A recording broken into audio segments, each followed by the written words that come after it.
Muy buen día, chicos, ¿cómo están? Espero que hayan trabajado ya en la realización de la preescritura, el esquema que nos permite tener muchísima claridad para comenzar a escribir. Vamos a dedicar a partir de esta sesión a la escritura y la escritura con el adjetivo de académica. Vean la siguiente presentación que nos dará las indicaciones sobre cómo hacerlo. Pasamos a la segunda parte del proceso de escritura, la segunda fase, que es la escritura. Y en este proceso es muy importante tener en cuenta aquellos elementos que nos permitan expresarnos de manera clara y eficaz en la escritura académica, aquella que se produce en la universidad. Y les presento los elementos que están en nuestra actividad 2.3, redacción de textos expositivos. El objetivo, lo que se busca en esta actividad es que ya apliques las características de los registros académicos y profesionales en tus productos y que seas capaz de textualizar el mensaje incorporando los sustentos que les brinden rigor y credibilidad. Y este sustento es aquello que le da importancia a la actividad que hicimos previamente de investigación documental, pues es lo que le da sustento y credibilidad a nuestras ideas. Y es muy importante conocer los parámetros textuales que acompañan cualquier texto, la coherencia, cohesión y adecuación, que son fundamentales para el discurso académico. Y les presento los elementos que forman parte de cualquier texto o discurso que tenga estas características. En primer lugar está la claridad, es el primer punto, que implica que quien lo esté leyendo entienda lo que tú estás expresando, es decir, que sea comprensible para el lector y evitar el uso de aquellas palabras que causan ambigüedad, como la palabra cosa, algo, que no son o no hacen una referencia clara hacia algo.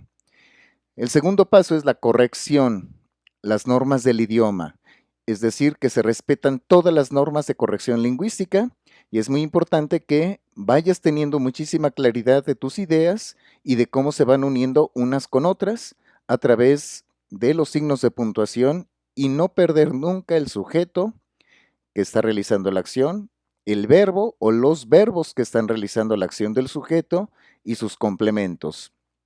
El tercer paso es la adecuación, es decir, que esté apropiado a la situación comunicativa y si está bien construido en función de esta situación comunicativa es cuando nosotros pensamos en el receptor, que es la comunidad académica, de tal manera que tendríamos que utilizar un lenguaje apropiado para el público que nos está escuchando o que nos está leyendo. En este caso se tratará de escribir en tercera persona o de manera despersonalizada. Es muy importante que revises la coherencia, la organización y la selección que tengan lógica en relación a la unidad temática que estás abordando. Y en este caso, habrá que revisar que en tu texto verifiques la cantidad de información que tienes, que revises si hay repeticiones o informaciones irrelevantes, es decir, que no son necesarias para la comprensión del texto. Y lo mismo, la calidad, es decir, que vayan apareciendo de forma progresiva y ordenada. En este caso estamos escribiendo ya sea una monografía, un informe o en su caso un reporte de lectura. Y habrá que tener muchísima claridad para que en el desarrollo las ideas estén distribuidas correctamente a través de los párrafos. Y finalmente, la cohesión, que implica la precisión del lenguaje. Puedes hacer uso de sinónimos, hiperónimos, elipsis y también la sustitución gramatical, es decir, el uso de pronombres determinantes, adverbios relativos y los que conocemos como marcadores textuales. Me regreso a la actividad para que veas los elementos que forman parte de nuestra redacción. Y por eso les invito que el primer paso, y esto lo vamos a discutir en nuestra sesión sincrónica, podamos discutir entre todos cómo se construye un párrafo. Entonces les invito a que ingresen aquí para ver las preguntas que están allí y que puedan participar. Y será muy importante que puedan hacer lectura de los textos que vienen a continuación, de tal manera que puedan revisar cómo se elaboran los enunciados, los párrafos y documentos. Aquí viene la presentación.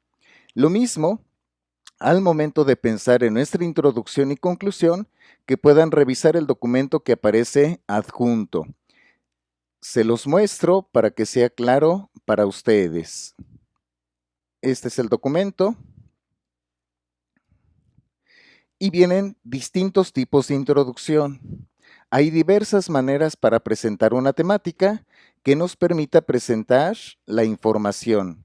En este caso, se trata de que el lector tenga muchísima claridad de lo que se va a presentar. Y cuando estamos introduciendo, hay muchísimas maneras. Una puede ser que demos un contexto general acerca del tema que se está abordando. Otra puede ser que se establezca el vínculo que hay entre el contexto que se está viviendo con una temática en particular. Y además se puedan presentar algunas preguntas de análisis, como aparece en este segundo modelo. También cuando introducimos, se pueden contar anécdotas o hechos que han sucedido y que nos permitan para contextualizar el tema, de tal manera que podamos hacer el vínculo entre la anécdota y el tema. Otra manera de introducir es a través de la cita de un autor.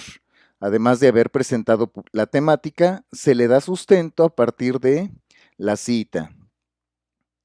También se pueden utilizar comparaciones o bien utilizar el contexto, un interrogante, una cita de autor y que nos permita introducir el tema.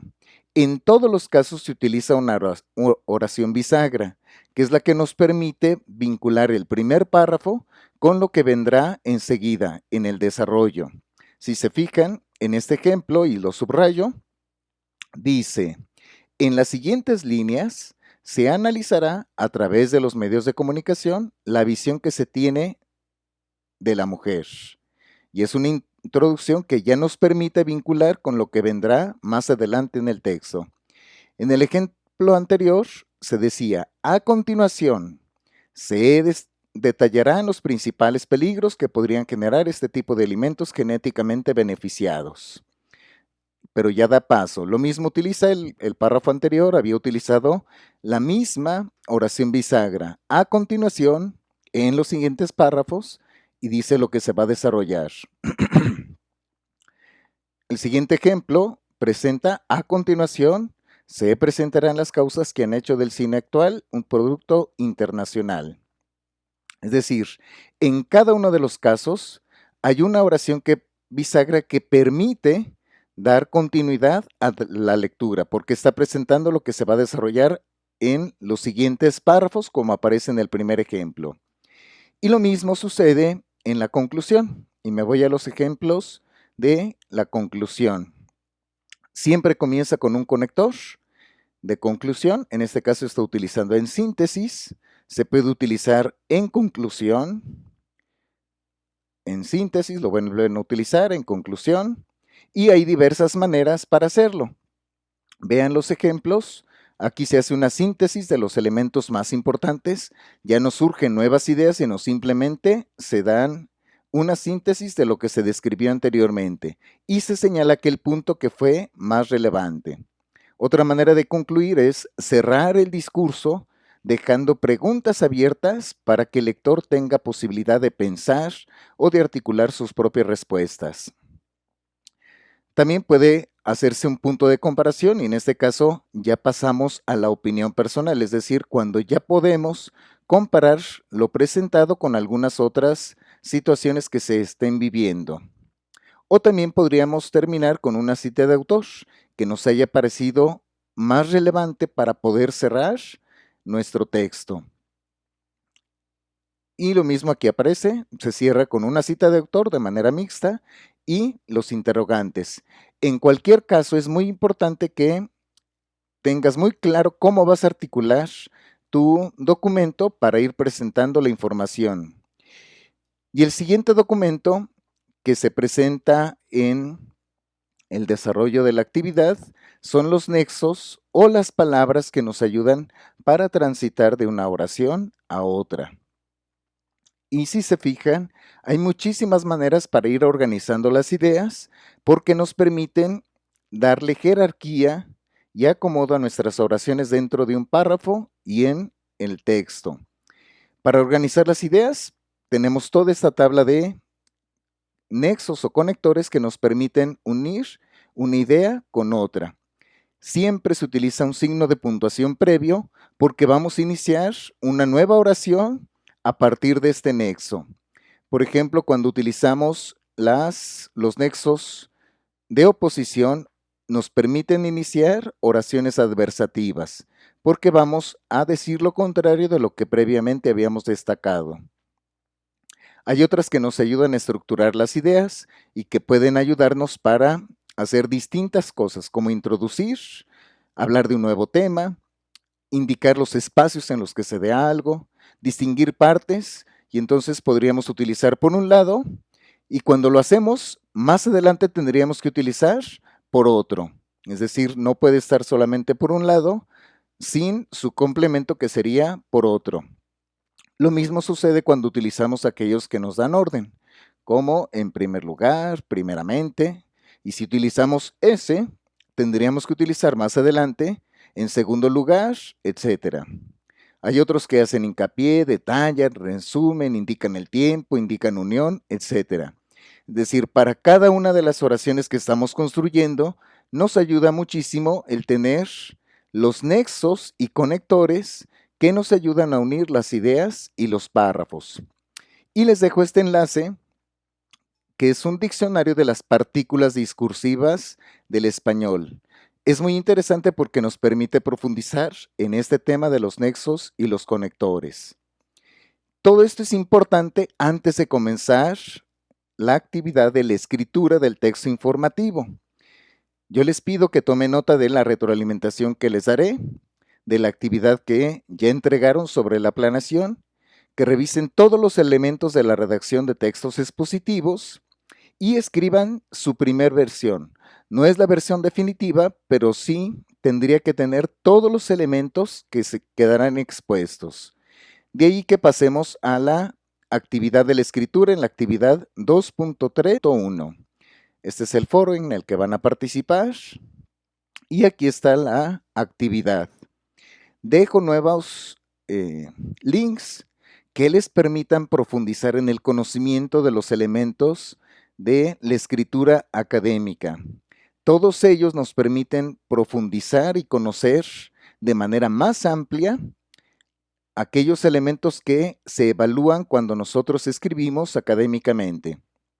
Además, viene este documento de la Universidad Central de Colombia sobre los criterios de citación en formato APA.